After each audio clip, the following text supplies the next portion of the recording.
আসসালামু আলাইকুম। প্রিয় দর্শক, অন্য মঞ্চের আলোচনায় আপনাদের সকলকে আমন্ত্রণ জানাচ্ছি। আজ আমাদের সঙ্গে আমন্ত্রিত অতিথি হিসেবে আছেন মনোজ দাসের প্রীতি ও শুভেচ্ছা নিয়ে শেখ হাসিনা স্বদেশে ফিরছেন এই ডিসেম্বরের আগেই। এটা আজ এই জুলাইয়ের প্রায় মাঝখানে দাঁড়িয়ে এটার কোনো জল্পনার বিষয় নয়। তিনি বলেছেন ফিরবেন এবং ফিরবেন, আর তার জন্য ডিসেম্বর অবধি অপেক্ষাও করতে হবে না, এটা দেখে নেবেন।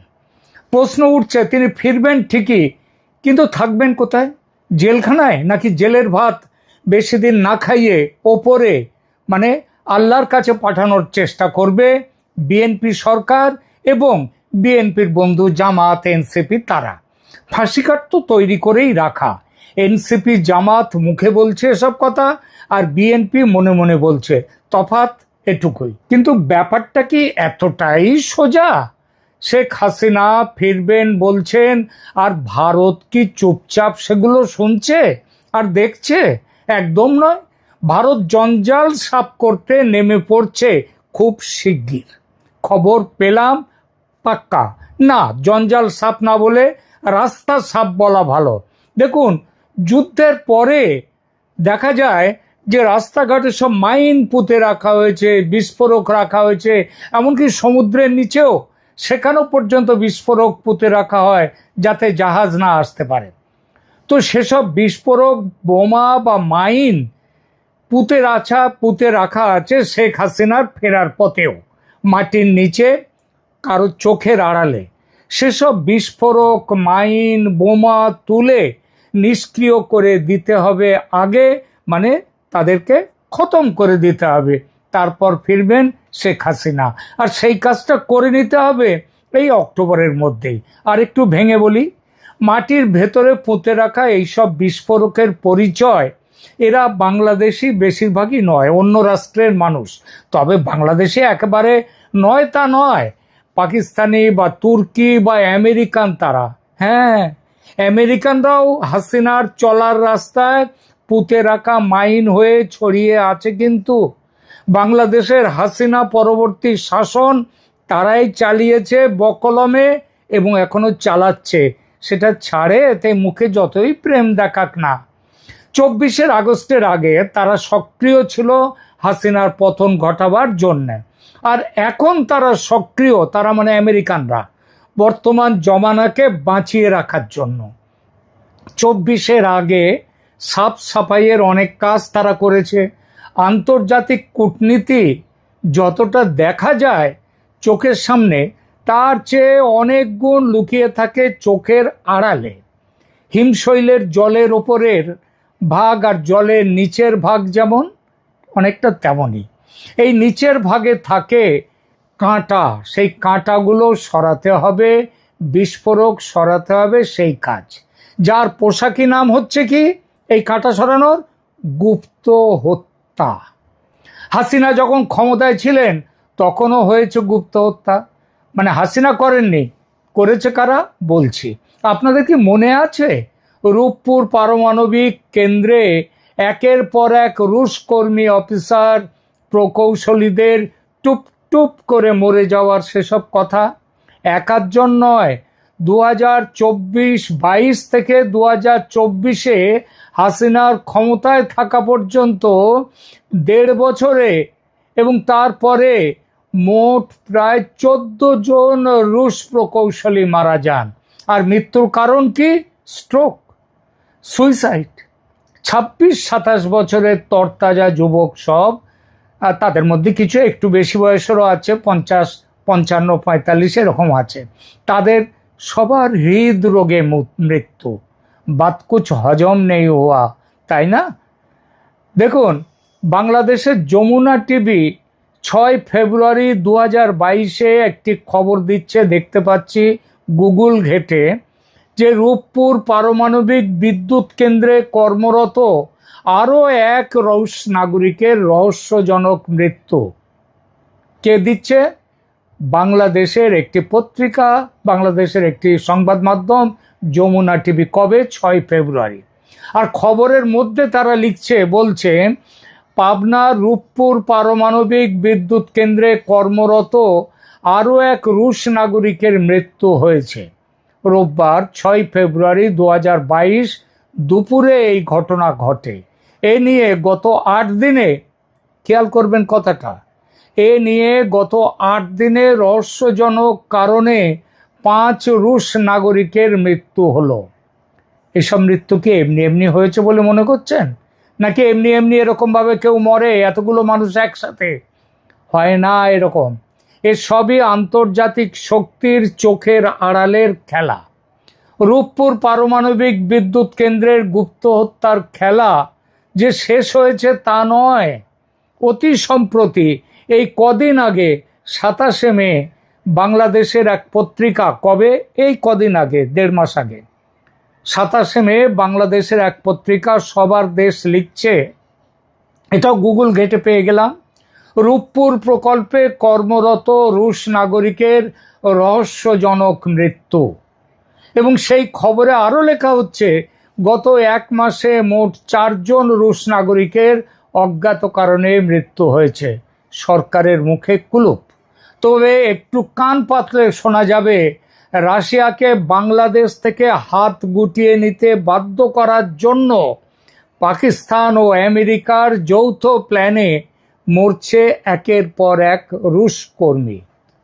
হাসিনা আমলের শেষ দিকে ওই 2022-এ কয়েকজন মারা গিয়েছিল, তারপরে বন্ধ হয়ে গিয়েছিল। 24 আগস্টের পর এসব হত্যা ওই রূপপুর নিয়ে ডামাডোলের সময় কিছুটা বন্ধ হয়ে গিয়েছিল। এখন আবার রূপপুরে পুরো উদ্যমে নতুন করে খুন খারাপি শুরু হয়েছে। এই কাজ শেষ হওয়ার পর, মানে নতুন করে কাজ শুরু হয়েছে এখন রূপপুরে, তারপরে আবার রুশ নাগরিকদের অজ্ঞাত কারণে মৃত্যুর ঘটনা বাড়ছে। এই খেলা ভারত, মানে ভারতের রিসার্চ অ্যান্ড অ্যানালিসিস উইং, যে এতদিন বাংলাদেশে সংক্ষেপে, তারাও যে করেনি তা নয়, করেছে। আপনাদের নিশ্চয়ই মনে আছে মার্কিন নাগরিক টেরেন্স আরভেল জ্যাকসন, তার মৃত্যুর ঘটনাটা। এ তো সেদিনের, কয়েক মাস আগের কথা। বাংলাদেশ সেনাবাহিনীর মালিকানাধীন, বাংলাদেশের সেনাবাহিনী আবার খুব বড় ব্যবসা করে, কিন্তু ব্যবসাদার, ওরা যুদ্ধের থেকে ব্যবসাটা করে বেশি। তো বাংলাদেশ সেনাবাহিনীর মালিকানাধীন ঢাকার অভিজাত হোটেল ওয়েস্টিনে এই মার্কিন নাগরিক টেরেন্স আরভেল জ্যাকসনের হঠাৎ মৃত্যু হলো।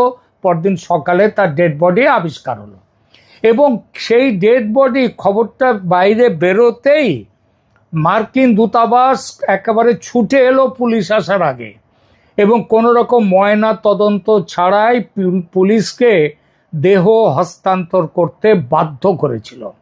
শুধু কি তাই, একজন মার্কিন নাগরিক কেন হোটেলের ভেতর মারা যাবেন এবং কেনই বা তার প্রতিটা ব্যক্তিগত জিনিসপত্র তড়িঘড়ি করে ছড়িয়ে নেবে মার্কিন দূতাবাস? এখানে কি কোনো সেন্সিটিভ ডেটা বা তথ্যের আদান প্রদান ছিল? মনে রাখবেন, ওই একজন মাত্র মার্কিন নাগরিকের যে বাংলাদেশের মাটিতে অজ্ঞাত কারণে মৃত্যু হয়েছে তা নয়, মারা গেছে সিআইএর অন্তত আরও 3 জন। সে খবরগুলো চেপে দেয়া হয়েছে।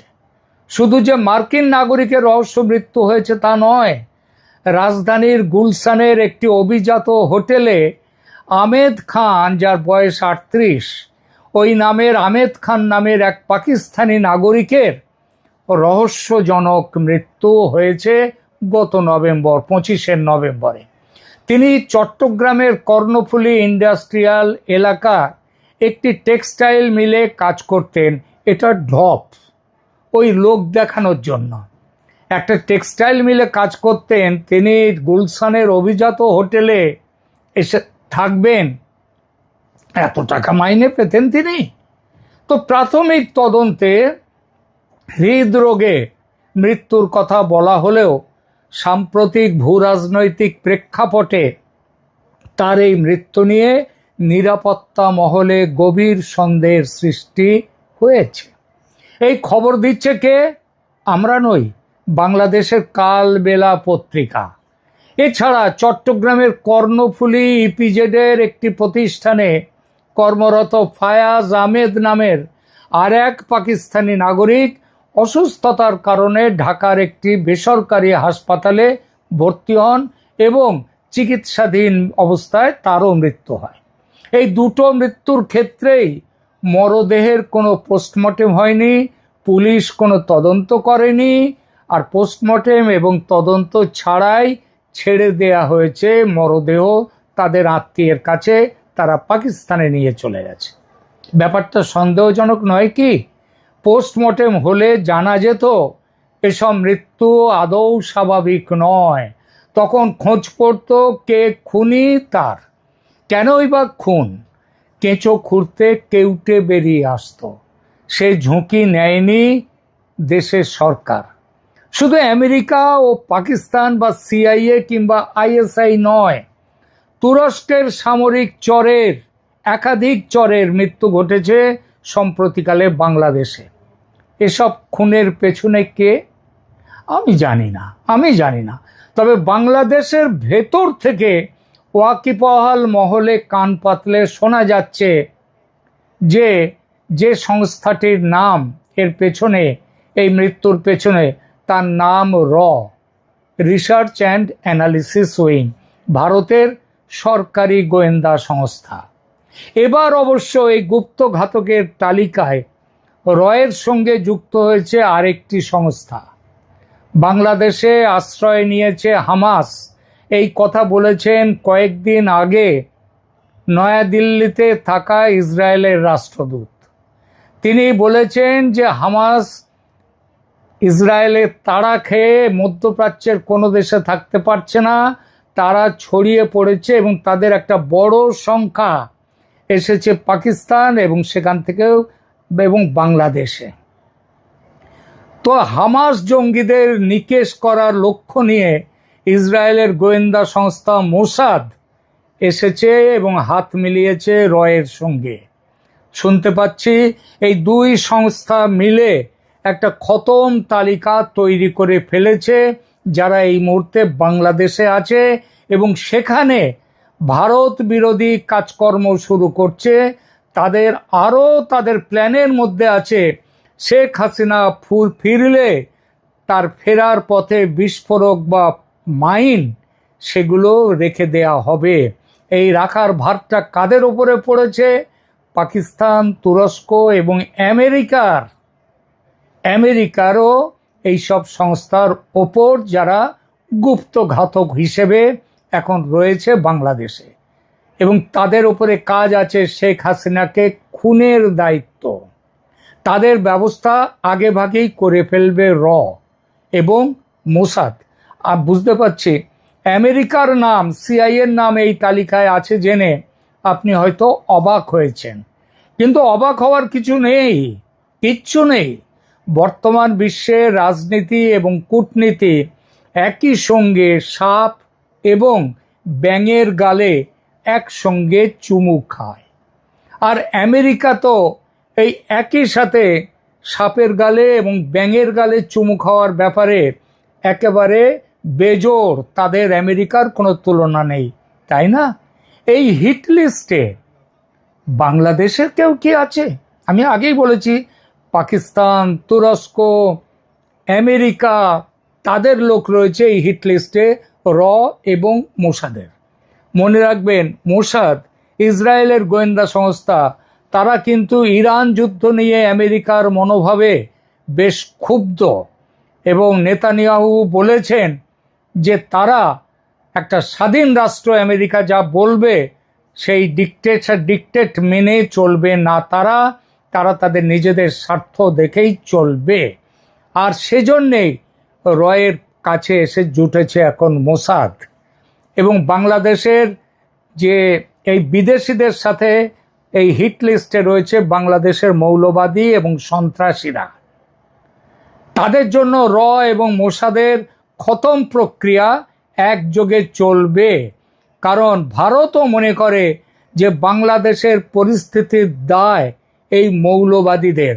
তাই সেই মৌলবাদী তারা রাজনীতির বাইরে থাকলেও তাদের রাজনীতির সাথে জড়িত জামাত, এনসিপি, আরও যেসব দল আছে মৌলবাদী তারা, এমনকি বিএনপিও রয়েছে তার মধ্যে। আমি আগেই যে আপনারা জানেন যে বিএনপি একটা খিচুড়ি পার্টি, তার মধ্যে সব মতের, সব পথের, পাকিস্তানপন্থী, মুক্তিযুদ্ধপন্থী, মুক্তিযুদ্ধ বিরোধী সবাই রয়েছে শান্তিপূর্ণ সহাবস্থান বিএনপিতে। আগামী 4-5 মাস ধরে চলবে এই খতম প্রক্রিয়া, মানে জঞ্জাল পরিষ্কার করা, মাইন তুলে নেওয়া শেখ হাসিনার ফেরার পথ থেকে। শেখ হাসিনা ফিরবেন এটা নিশ্চিত। ফিরবার পরে তাকে তখন কয়েক লক্ষ মানুষের ভিড় থাকবে, কিন্তু শেখ হাসিনা বলবেন মানুষকে শান্ত থাকতে, সরকার তাকে নিয়ে যাবে জেলখানায়। কিন্তু জেলখানায় তিনি থাকবেন, কিন্তু সেখানে কোনো কিছু যাতে না করতে পারে তার জন্যে, সেজন্য কিন্তু ভারত ব্যবস্থা নিচ্ছে। এমনও হতে পারে যে অক্টোবর কিংবা নভেম্বরে শেখ হাসিনা দেশে ফেরার আগেই এই বিএনপি সরকার প্রাক্তন হয়ে যাবে, অতীত হয়ে যাবে। সেই জায়গায় এমনও হতে পারে যে ভারতপন্থী অথবা আওয়ামী লীগপন্থী সেনা তারা সেখানটায় অভ্যুত্থান ঘটাবে এবং তারা নিয়ে নেবে বাংলাদেশের শাসন ব্যবস্থা। সুতরাং কিন্তু সেটা তো আছেই, তার আগে শেখ হাসিনা দেশে ফেরার আগে পথঘাটকে মাইন মুক্ত করতে হবে, বিস্ফোরক মুক্ত করতে হবে। আর সে কাজ ভারত ছাড়া আর কে করবে? ৭১-এর পর দ্বিতীয় স্বাধীনতা বাংলাদেশের 2024-এ এসেছে বলে যে কথা বলা হয় সেটা ভুল। সে স্বাধীনতা আসবে শেখ হাসিনার দেশে প্রত্যাবর্তনের পর কয়েক মাসের মধ্যেই। এখনকার মতো এখানেই শেষ করছি। এই এপিসোড কেমন লাগলো কমেন্ট করে জানান, ভালো লাগলে লাইক দিন, শেয়ার করুন এবং চ্যানেল সাবস্ক্রাইব করে পাশে থাকুন। ধন্যবাদ।